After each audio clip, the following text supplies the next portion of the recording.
ఈ వీడియోని చూసే ముందు మా 9 రోజెస్ ఛానల్ని సబ్స్క్రైబ్ చేయడం మర్చిపోకండి.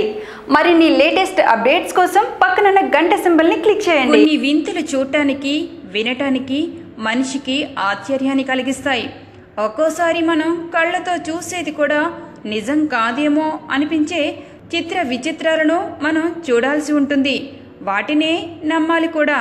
ఎన్నో వింతలు విచిత్రాలు. వాటిలో ఒకటి ఇప్పుడు మనం చూద్దాం. తలనొప్పి వస్తోందని ఓ మహిళ డాక్టర్ వద్దకు వెళితే ఆమె చెవిలో ఏకంగా బ్రతికి ఉన్న సాలీడు ఉందని డాక్టర్లు గుర్తించారు. తలనొప్పి కోసం అన్ని చెకప్లు చేస్తూ ఉండగా కర్ణబేరికి కాస్త దగ్గరగా ఓ సాలీడు గూడు కట్టుకుని నివసిస్తోంది. 49 ఏళ్ల మహిళకు ఉదయాన లేవగానే తలనొప్పితో పాటు తన చెవిలో ఏదో ఉన్నట్లు అనిపించింది.